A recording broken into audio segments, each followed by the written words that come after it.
If you're, say, a drug addict or a sex addict, that means your body is wired right now to be that way. When you were a child, you did not need to perceive bad in order to perceive good. This whole black-white, yin-yang, good-bad balance of the equation is insanity. It's a computer trying to assess itself.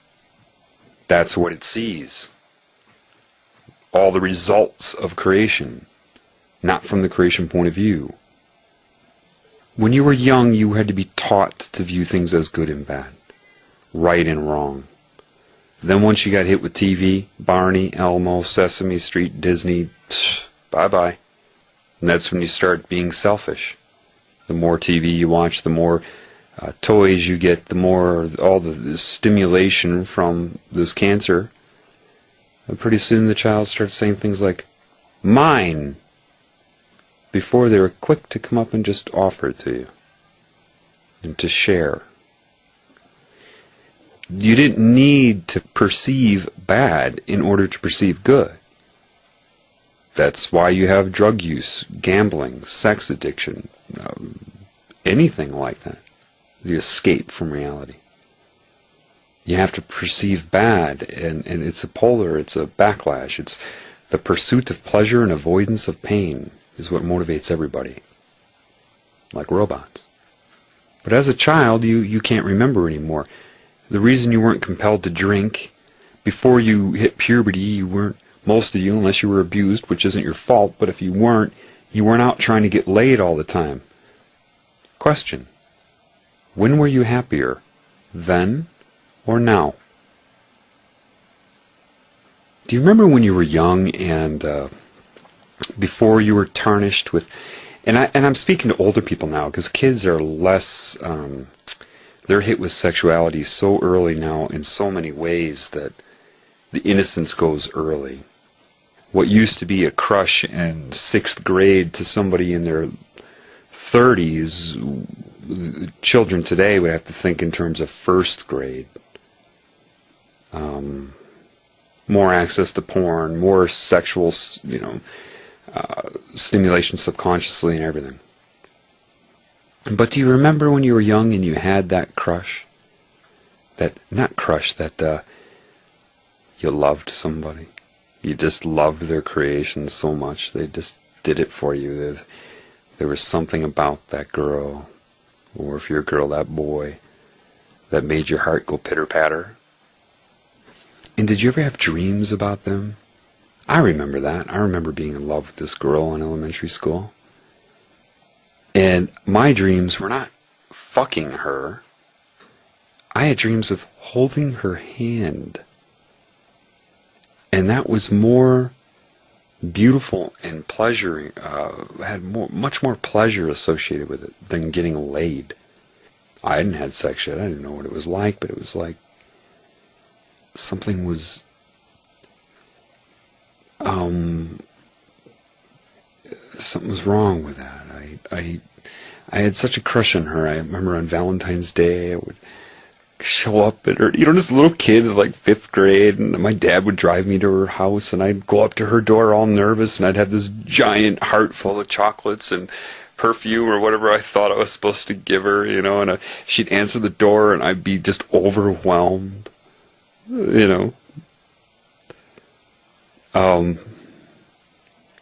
That was the love in me. Now, they'd already tried to take it away, so I didn't have the self-esteem that I have now that's being repaired. I mean, I've had self-esteem my life, but a lot of it was based on my mind. I thought I was smart. Yeah.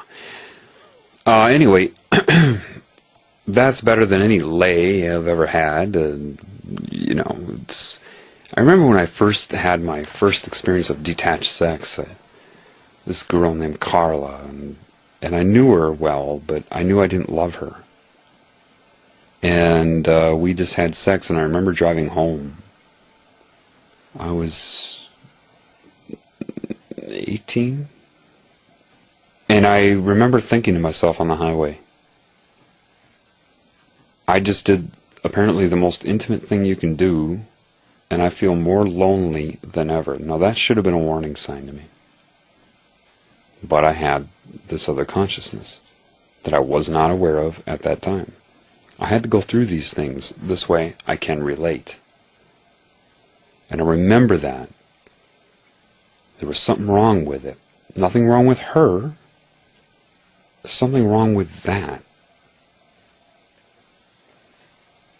Like I said before, if you find that moment, find that memory, and you go back in your mind and be there in your mind and bathe yourself in that energy. Imagine taking that energy and having it change your DNA right now. Because that energy, that memory, that moment is a vibration. And correlated to that vibration was a certain genetic code. You know, what do I mean, genetic code? You say, well, that's the DNA. No, no, no. The code is what parts of the DNA are active at any given time. That's the code. And before, when you were younger, it was your love and consciousness that dictated your genetics. So you activate it by that. You need to go back, and then what happens is you find the points of yourself when you were innocent, or more innocent. And you take that, and it will start to change your resonance now. Once you start to change your resonance now, you get a new insight. The insight of your innocence as a child. See, the children have the love in them, but they don't have the experience or the body mass to defend themselves. And so it can be taken away. If you get the innocence back that you had as a child, which you can, with the size and maturity you have now, it's a whole different story. And this is what it means in certain symbolism to say you can only enter heaven as a child. Well, heaven is just where you started from. You just forgot. That's how good it is. That's how good you had it. Then when you gain this new insight, there are all those moments throughout your life that you were embarrassed, ashamed, you felt tainted forever. That I'll never be the same again. And you go back and you understand. And then you can heal yourself back then. Why? Because that moment created an imprint in your DNA, in your field of consciousness.